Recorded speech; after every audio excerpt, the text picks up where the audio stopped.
ये जब इस चीज मना करें तब हम आपसे मना कर रहे हैं ना, फिर रहने दो, बंद करें।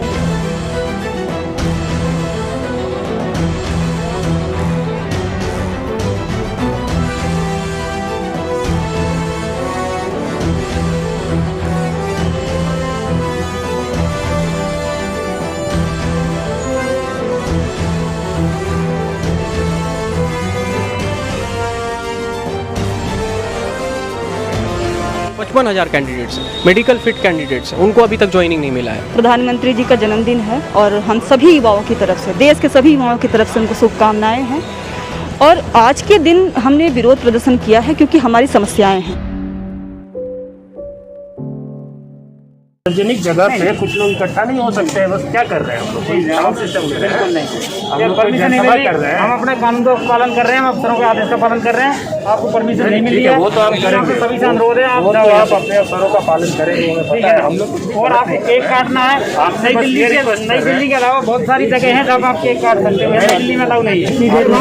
बंद कर लो अभी इसको, जितना समय आप ये जब इस चीज मना करें तब हम आपसे मना कर रहे हैं ना, फिर रहने दो, बंद करें। अब आपको लगता है कि भाई आपकी आवाज़ तो सुनी नहीं जा रही है, कितने विरोध प्रदर्शन हो रहे हैं, किसान भी बैठे हैं, युवा भी बैठे हैं सड़कों पर, तो फिर आपको क्या लगता है कि इस तरह से जो प्रोटेस्ट, इस तरह से जो आप विरोध दर्ज करा रहे हैं केक काट के, तो क्या लगता है आपकी आवाज़ जाएगी मोदी तक? नहीं, केक काटे इसका मतलब कि हमने तो सेलिब्रेट किया, हमने तो मीठा खाया क्योंकि आज उनका जन्मदिन था। लेकिन इसके साथ साथ हमने अपनी समस्याएं उन तक पहुंचाई क्योंकि आज के दिन उनके लिए स्पेशल है, पूरे देश के लिए स्पेशल है। देश और दुनिया की नज़र होगी इस पर, तो हम भी चाहते हैं कि हमारी जो समस्याएं हैं वो भी आज के दिन दर्ज हो कि आखिर देश की जनता किन समस्याओं से गुजर रही है, उन तक ये मैसेज पहुँचे, इसलिए आज का दिन चुना गया है। तो क्या संदेश देना चाहते हैं? मैं संदेश बस यही देना चाहती हूँ देश के सारे युवाओं की तरफ से कि जो भी समस्याएं देश के आम जनता की है, जो आम लोग हैं जिनकी आवाज़ शायद मोदी जी तक नहीं पहुँच पाती है, उनके बारे में एक बार सोचें कि लोग आखिर सड़क पर चिल्ला रहे हैं तो वो क्या कहना चाहते हैं, और अगर वो कुछ इसके बारे में कर सकते हैं तो करने की कोशिश करें। आज तक कभी भी 7 सालों में हमने नहीं देखा कि उन्होंने किसी भी देश के ऐसे मुद्दे पर आकर के देश की जनता को संबोधित किया होगा। उनका जब भी मन होता है वो अपनी मन की बात तो कह देते हैं, लेकिन हमारी मन की बात वो कभी भी नहीं सुन पाते। तो मैं यही रिक्वेस्ट करना चाहूँगी देश के प्रधानमंत्री से कि हमारी बात भी वो एक बार सुने और हमारी समस्याओं को एटलीस्ट दूर करने की वो कोशिश करें। Thank you so much. का जो इशू पिछले 7 साल में बहुत बड़ा हो गया है, मतलब पिछले 40-45 साल में जो बेरोजगारी जो रेट है वो सबसे ज़्यादा है, एकदम चरम सीमा पे है। और इसका कारण ये है कि ये जॉब्स क्रिएट नहीं करते हैं, ना इन्वेस्टमेंट है, ना ये सरकारी नौकरियां देते हैं, और ऑलरेडी सैंक्शनड पोस्ट, जो ऑलरेडी सरकारी सैंक्शनड पोस्ट है उसको ये फिल नहीं करते, रिक्रूट नहीं करते हैं। अभी हमारे साथ कई सारे एसएससी मेडिकल फिट कैंडिडेट्स से 2019 से यहाँ पे अपना जो ज्वाइनिंग लेटर है वो जो है बेसिकली वो चाह रहे हैं सरकार से। 55 हज़ार कैंडिडेट्स हैं, मेडिकल फिट कैंडिडेट्स हैं, उनको अभी तक ज्वाइनिंग नहीं मिला है। तो जाहिर सी बात है कि बेरोजगारी के इशू पे तो वो आएंगे ना।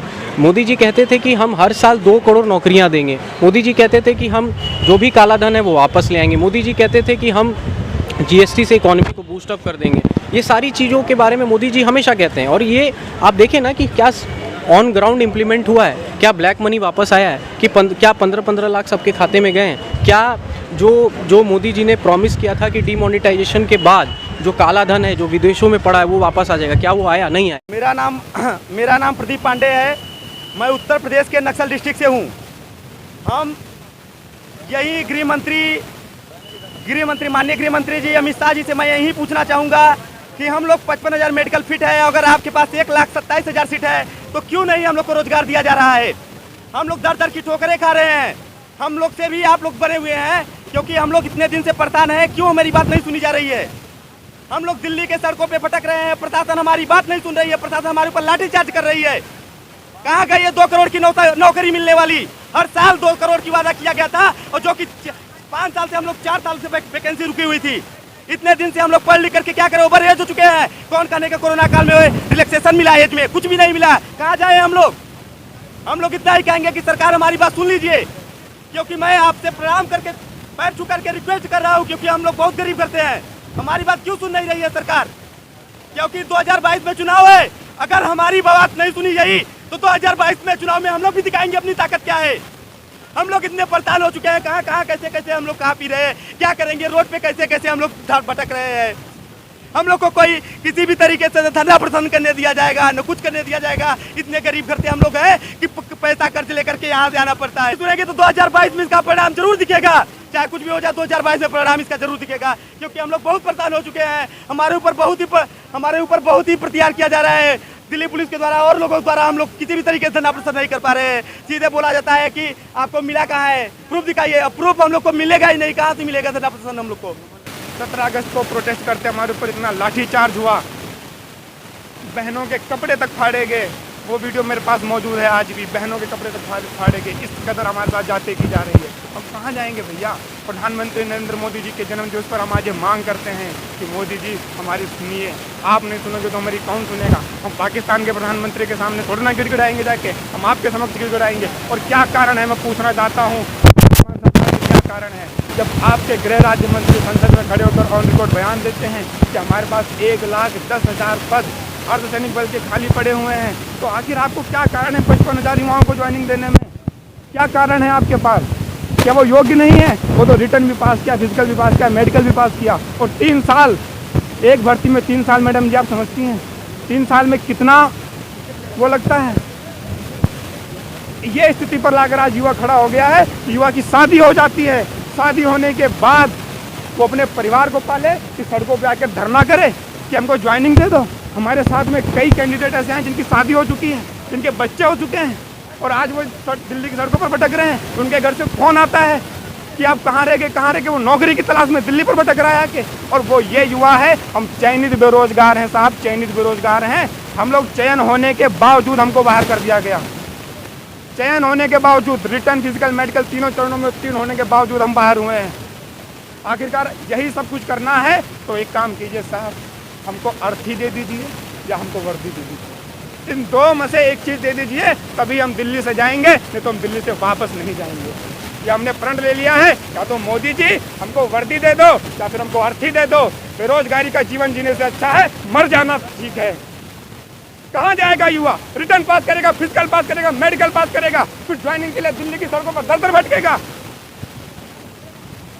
मोदी जी तो कहते हैं सब कुछ अच्छा क्या अच्छा चल रहा है? मोदी जी कहते हैं क्या अच्छा चल रहा है? मैं तो बीजेपी के बड़े बड़े स्पोक पर्सन को चैलेंज करता हूँ, आइए डिबेट कीजिए एम्प्लॉयमेंट के ऊपर, डिबेट कीजिए आके आप बेरोजगारी के ऊपर। आइए आंकड़ों के साथ आप डिबेट करोगे, मैं आंकड़ों के साथ डिबेट कर लूँगा। लेकिन आपकी सरकार ने तो साहब बेरोजगारी के आंकड़े देना ही बंद कर दिया। ये SSC GD का युवा है, यूपी से आ रहा है, असम से आ रहा है, 3-3 दिन का रास्ता है, बेचारा यहाँ आता है दिल्ली की सड़कों पे, में न रहने का ठिकाना है न खाने का ठिकाना है। हम ऐसे ही सोते हैं। पिछले 8 महीनों से दिल्ली की सड़कों पर दर भटक रहे हैं। हम कहाँ जाएंगे? हम कहाँ जाएगा युवा? इस देश का कहाँ जाएगा साहब? इस देश का युवा पढ़ लिख कर बेरोजगारी करेगा क्या? बेरोजगार रहेगा इस देश का पढ़ लिख कर? तीनों चरणों में उत्तीर्ण होने के बाद भी रोजगार नहीं मिलेगा क्या? अब इस देश के युवा को ये स्थिति आ चुकी है अब इस देश के अंदर।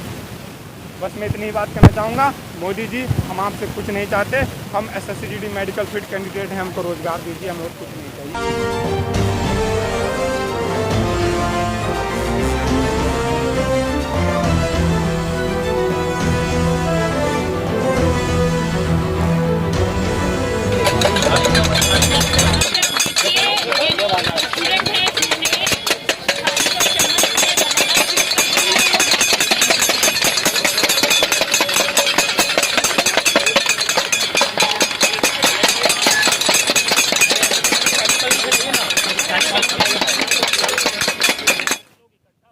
आप लोगों से बस इतना रिक्वेस्ट है कि अभी नारेबाजी इस वक्त ना करें।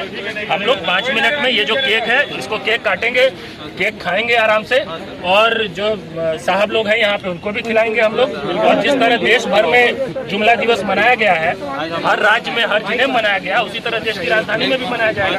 ठीक है ना? थोड़ा सा पीछे हो जाओ, थोड़ा पीछे हो जाओ, थोड़ा बिल्कुल मौज कर देंगे। थोड़ा सा पीछे हो जाएंगे, सबको स्पेस मिल जाएगा।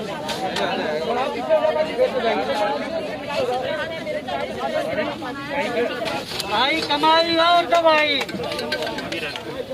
ये अमित को बोल दो, ये मोदी जी के बर्थडे अमित केक को बोल दो। सबने काट दिया है। ये जो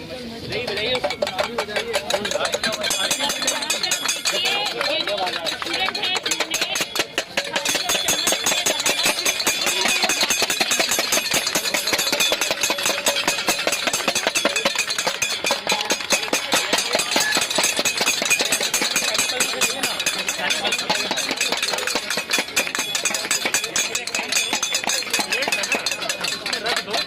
कुछ लोग ले लेंगे, ठीक है? पुलिस वालों को पहले खिला दो केक, पहले पुलिस वालों को खिलाओ, जाके खिला के आ जाओ। बड़ा वाला प्लेट दो ना भाई, निकालो केक, बहुत सारे निकालो, सबको खिलाओ। ऐसे करो सही से। ये जो है ना ये केक जो है पुलिस वालों को खिलाने के लिए लेके जाया जा रहा है। अब देखना ये कि उनका रिस्पॉन्स कैसा रहेगा, क्योंकि इन्होंने जो है केक काट दिया है।